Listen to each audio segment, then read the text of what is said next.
Hello friends, तर तुम्हाला पण इडली बनवायची असेल तर अशा पद्धतीने तुम्ही कुकरमध्ये इडली बनवू शकता। तर मी आहे प्रीती 0923 या चॅनलवर तुमचं मनापासून स्वागत करते।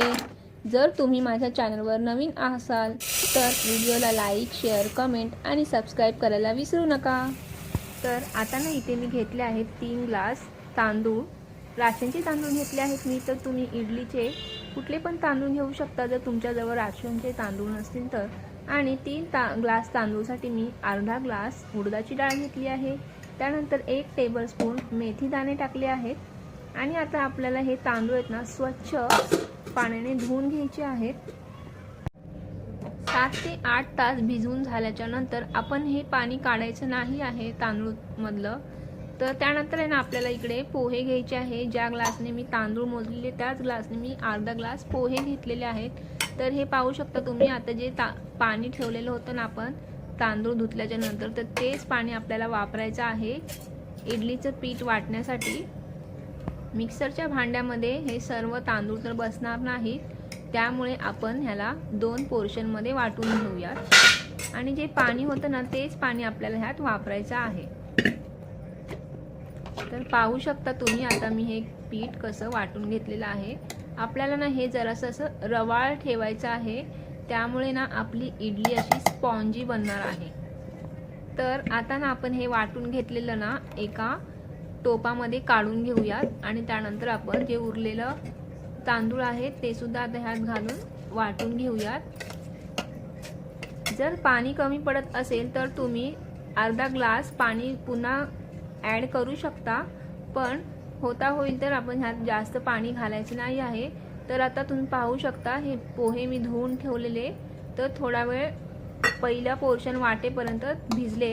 आणि आता त्यानंतर ते पोहे सुद्धा मी ह्यात घालून वाटून घेतलेले आहेत। तर तुम्ही पाहू शकता आता हे मिश्रण सुद्धा आपण ह्यात ॲड करूयात।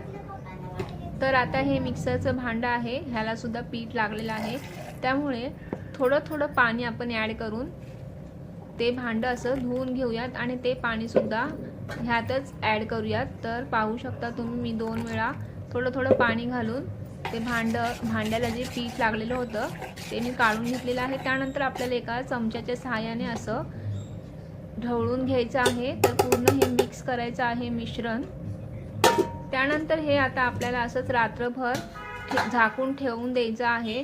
तर 6 ते 7 तासामध्ये हे ह्या पिठाला छानपैकी अशी जाळी येते, आणि जाळी आल्यामुळेच आपल्या इडल्या आहेत ना त्या अशा मस्त फुलणार आहेत आणि अशा स्पॉन्जी सुद्धा बनणार आहेत। तर मीठ ना आपल्याला सकाळीच घालायचं आहे।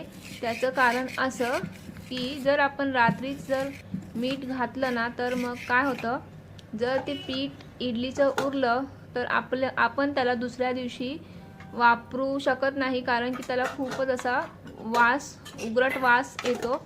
त्यामुळे होता होईल तर जर तुम्ही लिमिटेडमध्ये करणार असाल इडली तर तुम्ही रात्रीच त्यात मीठ घालू शकता। आणि जर जास्त प्रमाणात बनत असेल तर ते तुम्ही सकाळीच त्यात मीठ घालूनच मग चांगलं हलवून घ्या। म्हणजे जास्त आपल्याला हलवायचं नाही, मीठ फक्त मिक्स होईपर्यंत आपल्याला ते हलवून घ्यायचं आहे। तर आता मी ह्या इडलीच्या भांड्यामध्ये तर हे मिश्रण काढणार आहे इडलीचं। तर अगोदर आपल्याला इडलीच्या भांड्याला तेल लावून घ्यायचं आहे। इडलीचे जे बॅटर आहे ना ते आपल्याला ह्या भांड्यात काढायचे आहे। आणि त्यानंतर ते होल दिसतात आहे ना भांड्याला, ते बरोबर इडलीच्या वर आले पाहिजे। त्यामुळे काय होईल, इडलीला जी वाफ सुटते ना ती त्या होलातून अशी वर निघून जाईल आणि इडलीवर पाणी पडणार नाही।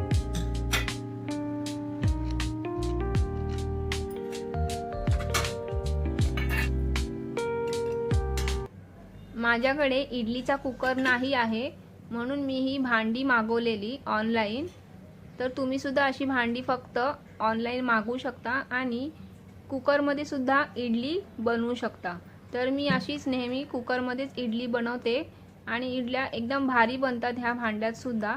तर कुकरची काही आवश्यकता नसते, फक्त ही भांड्यांची साईज थोडी छोटी आहे। तर आपल्याला कुकरमधलं हे पाणी आधी गरम करून घ्यायचं आहे। त्यानंतर आपल्याला हे इडलीचं बॅटर ह्यात ठेवायचं आहे आणि कुकरला शिट्टी लावायची नाही आहे, शिट्टी काढून घ्यायची आहे।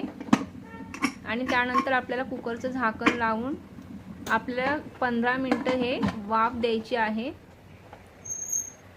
15 मिनटं आपल्याला कुकर हाय फ्लेमवरती ठेवायचा आहे. त्यानंतर 5 मिनिटांनी आपल्याला हे कुकरचं झाकण खोलायचं आहे आणि पाहू शकता तुम्ही तर इडल्या एकदम मस्त अशा स्पॉन्जीसुद्धा बनलेल्या आहेत आणि मस्त मऊ लुसलुशीत झालेल्या आहेत.